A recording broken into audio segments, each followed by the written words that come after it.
think about when you and I first met. It was at Explore, I don't know, 2 or 3 years ago. And well, first of all, I was like, who's MHC? And right. And I was like, and then you told me it was Ecrion. I'm like, oh, okay. And I think that acquisition occurred in 2020, if I'm correct. So right during the middle of COVID. Correct.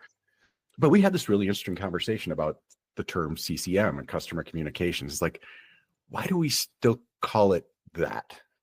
Because it represents sort of this, I don't know, legacy sort of thinking around one-way output, batch-based channels.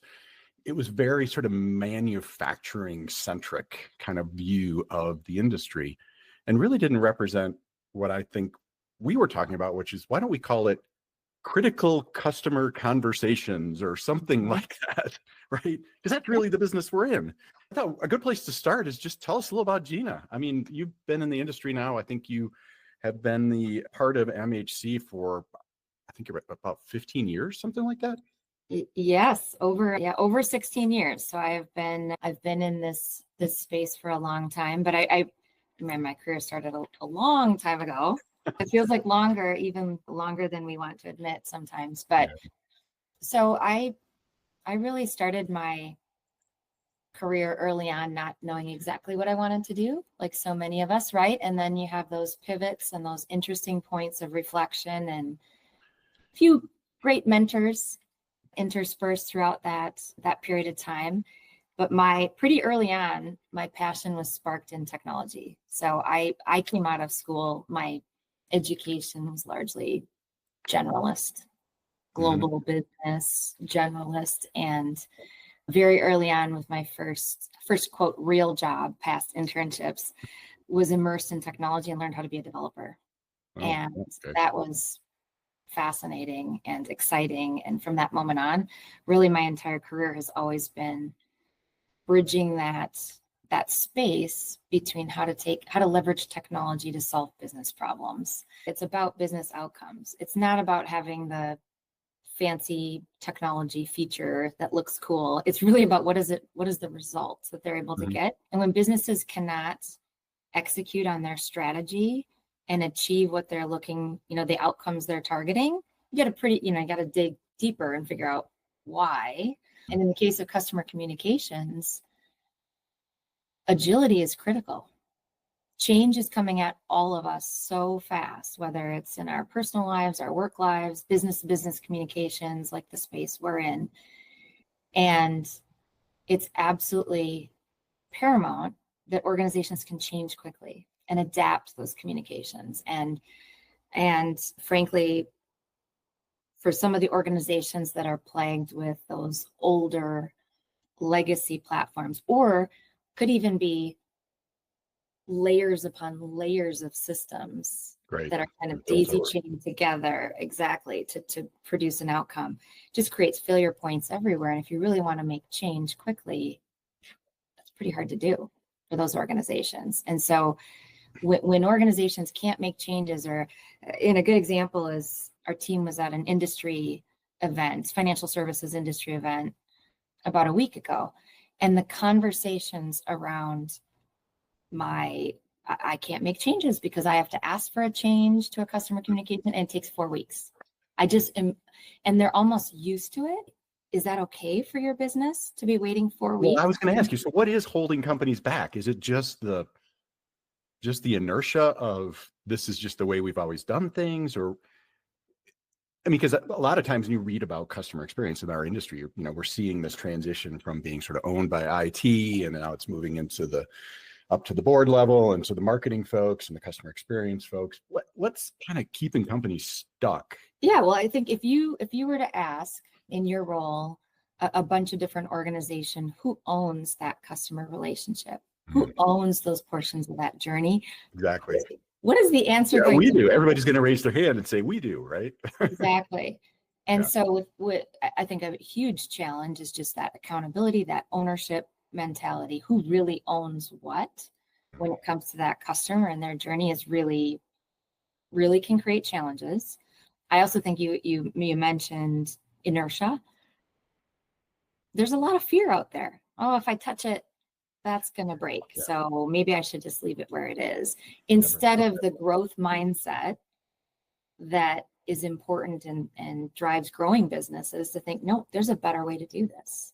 I need the agility to move faster. And the ones who challenge that status quo are the ones who can make bolder moves and we're being left behind.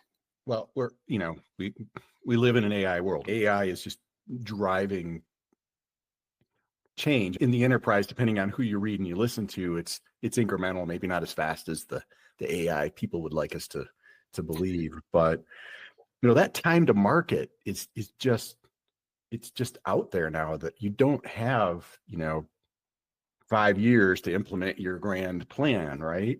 So how does MHC help customers sort of get to that time of market, sort of get there faster? How do you come in? How do you sort of step into that? Where do you start? Well, yeah, great question. And I think for certain organizations, it'll be potentially starting at different places because where their bottlenecks are may be slightly different and where they're not actually achieving their outcomes and what they're looking for. But in the end, if we go back to the beginning of our discussion around how fast change is coming at us, we believe, and I firmly believe, that we need to enable smart analytical business users to make change. They know the business processes. They know their audiences. They know what regulations are happening, whatever growth ideas or new product ideas may be at the forefront of that insurance company's growth.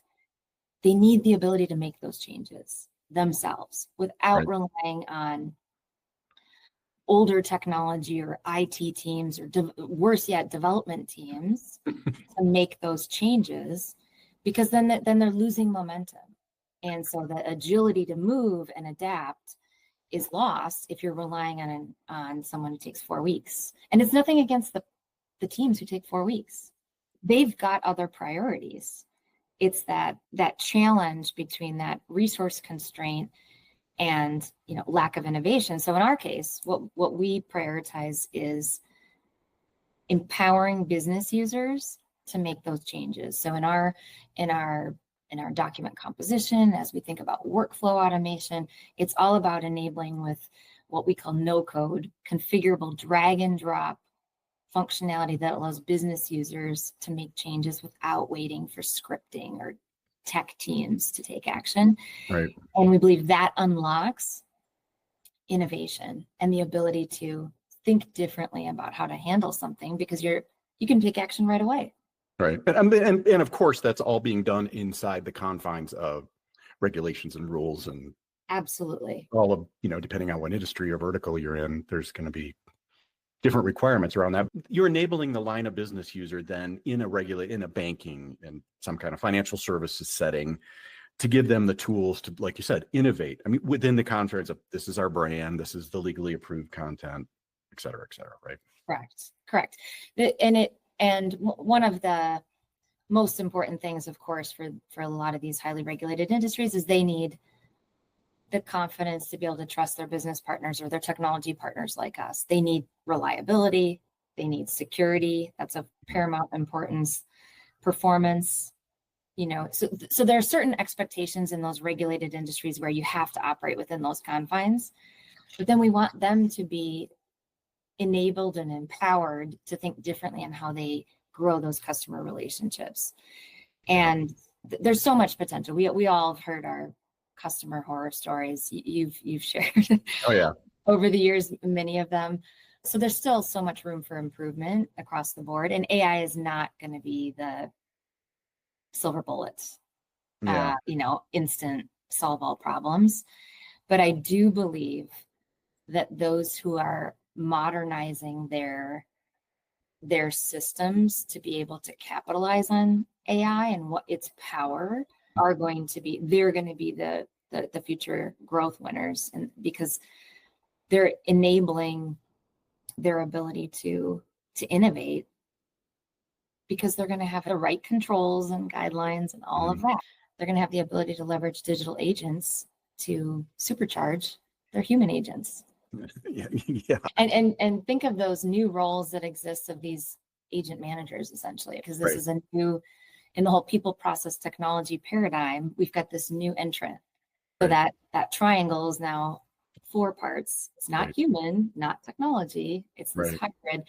And so the new roles in the future of those who manage those agents, they're going to have all that deep functional industry expertise that's so critical to, so many of the organizations we serve in the financial services, insurance, regulated industry space. Mhm. They're going to have to think like they're training, toddlers, then kindergartners, then high school, right? It's Right. going to be a totally different mindset. So I think it's a fascinating world we live in right now of incredible change. So you've talked about how, this agility, but what are sort of the factors that sort of allow a company to get there, right? What is sort of the foundational things that sort of need to be looked at first before MHC can step in and go, hey, okay, we've got, we can help you get to your desired outcomes, business, goals, but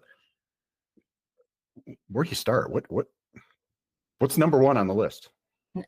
So I would say one of the foundational areas to look at first is data, because the data can either be an asset to organizations or it can be really a pain and they don't know how to handle it, right? That's actually one of the areas where we step in because we have very powerful data handling functionality to help them. But the quality of the data is really important, because in the future, agents aren't going to have that. I mean, until we get to full general intelligence, like they're not going to have that human instinct to question things in the same way. And so the quality of the data is of paramount importance. And I think this is probably one of the reasons why there's a lot of hesitation in regulated industries about AI. I'd love to hear your thoughts on this. But I think there's a lot of concern, like, well, maybe our data isn't as clean as we thought. Yeah. You think? Well, but I think it comes back to that: who owns the customer, right? Absolutely. What is the system of record of truth about Gina or Armada, right? Who's got it? And there's a lot of different systems, and a lot of companies say, they're all going to raise their hand, and probably none of them are going to be 100% correct. I mean, and it's a little scary, right? Correct, because then you take those systems, and it's not only those systems, but you've got multiple business owners owning those systems, right? And so then you've got different business departments. I bet if we went, to the next conference we're both at, and we ask organizations who owns that customer, right? We're going to get different answers. That's one of the challenges. And then the systems, of course, and then not only do we have sometimes multiple systems of record, there's also this explosive growth of systems of action that are taking action. What do we do next? Yeah. Exactly. So there definitely needs to be some thinking around governance, owning the relationship, and then the systems as organizations think about their data. And where we help organizations is thinking about, okay, we can help you even if you've got multiple systems of record, which many organizations have, and they have to aggregate this data. Right. We can handle that. You don't have to have, massive consolidation efforts, 5-year projects to go consolidate data sources, because there are technology offerings that can allow you to aggregate that data, pull it together, transform it, and then use it according to your business rules, your configuration. So that's one of the ways that we help organizations with those challenges. They still have to think about it, though. So what MHC is coming in and saying, hey, okay, business line owners, think of an insurance company. You got your auto insurance, all these people own different products.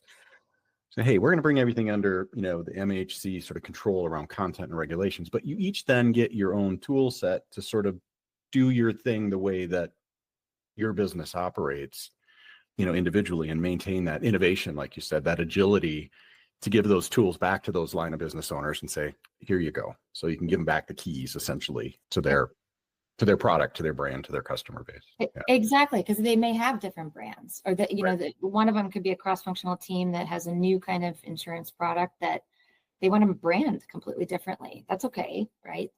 They need that ability to move quickly And, nobody wants the horror story of major insurance company takes 2 years because they changed their logo. Yeah, Right? exactly. Those are Exactly. real. Those are real story. That's real. And we Right. encounter those examples. Yeah. And there's a different way, right? Like businesses need to move much faster than that. And we Right. want to enable that kind of thinking and that kind of empowerment to the business to make change. And people that traditionally maybe have been sort of outside of the regulated communications, I can use finger quotes here, people that normally didn't have a seat at the table, the marketing folks, the customer experience folks, the folks that maybe traditionally sort of sat outside of those regulated communications because they were regulated. They're like, now they want a piece of that, right? They want to understand what's happening. They want to orchestrate, manage the journey, all of that stuff. And that's the interesting thing on that point, right? Because that's another customer touch point that was being ignored, Right. essentially, because it was treated as this kind of back office Basement.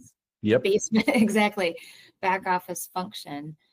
And the elevation of recognizing, oh, wow, this is actually an opportunity we have in front of us. That mindset shift is definitely a change and a changing dynamic, and for the better. I feel like we are in this very transformational period in the customer communications. We're kind of leaving that legacy outputs and volumes and channels sort of conversation behind and moving into something new. But what's the danger for the companies that just wait?